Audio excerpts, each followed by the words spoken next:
Oh.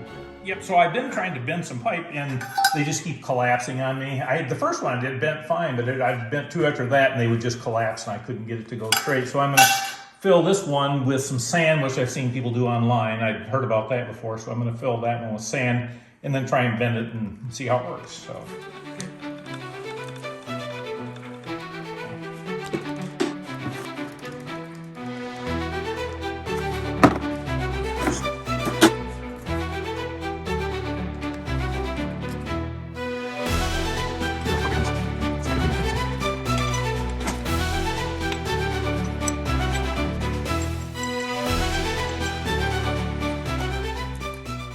So you're kind of using that as a gauge.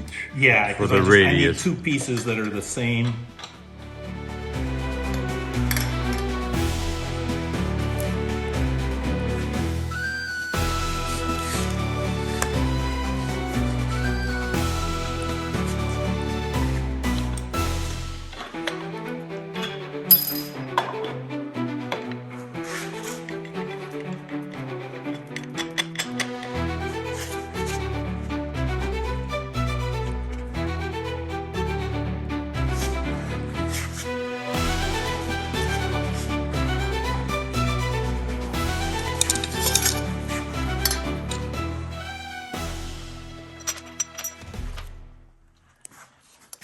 I think it's going to work.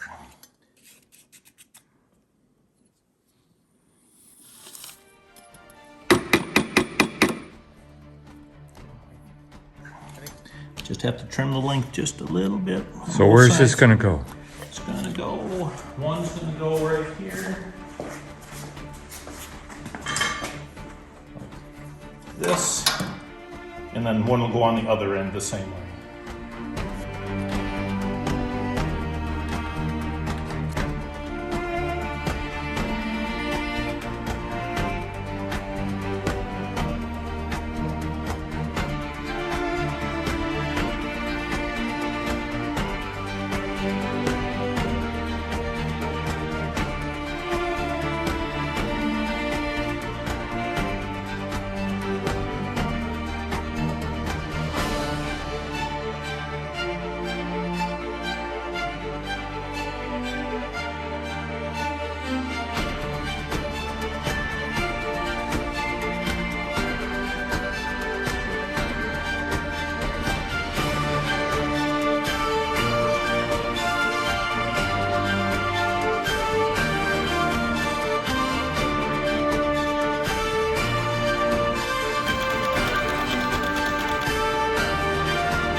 Okay, here we are again, back in the garage. About a month later, another project completed.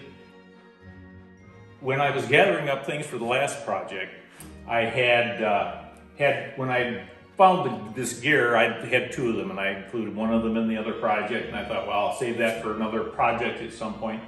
And when I was gathering up stuff, my brother brought by this name. It had been on the wall in the office. When they did a remodel, it got taken down and he had it at his place. And he brought it by and says, could you use this? I said, oh, sure, leave it. So then I started thinking, well, how could I put this all together and make something interesting?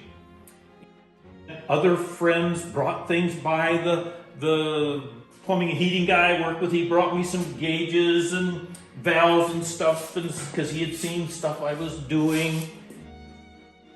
Then my grandson, he's a lineman, and he brought me some stuff, some scavenged off of old electric poles as they're working on stuff, and so I kind of incorporated that in here.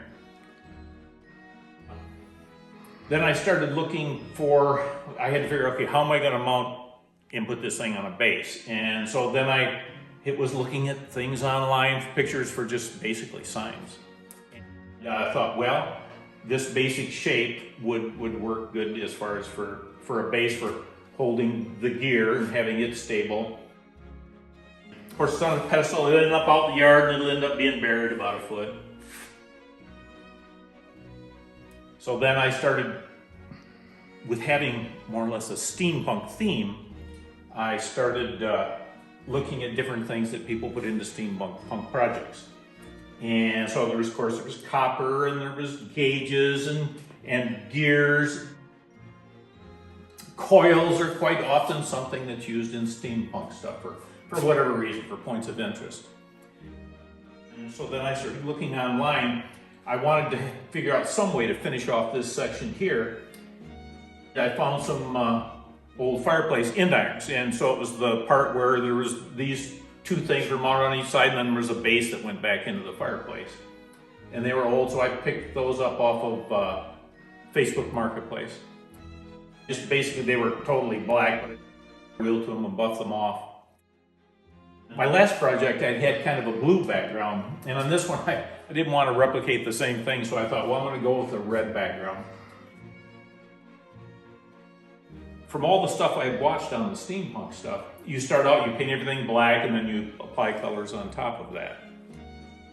When I applied the red, I bought a metallic red. It just didn't show through the black where I painted this expanded metal. And so I started, finally I read the directions, and apparently what I had bought was for going over chrome and giving it an anodized look. So I painted this out silver and then the red, and then it kind of popped a little more like I wanted.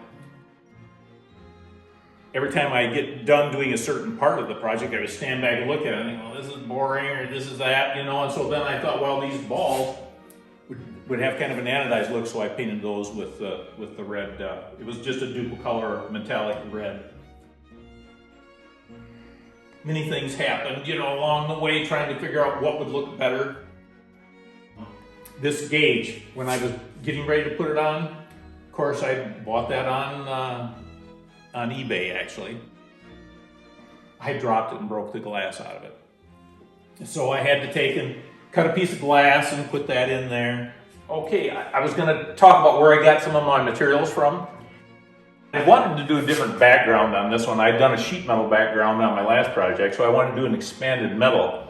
So I went down to the local steel supplier in Cadillac, Michigan. It's Alro Steel, and they have an area where they have drops. They're $1 a pound, and the public, and I didn't realize it, but the public can go in there and you can go through these bins and bins and bins of stuff. And when I went in, they had a project where they had a bunch of this 3-inch square tubing. It was very inexpensive. I think it was very inexpensive. I think I spent $81 on all the tubing that I used or something like that. It's very convenient to be able to go there, and they have just about anything you could imagine in their drops area. You just put a hard hat on, you sign your name on a tag, and you go in and just have at it.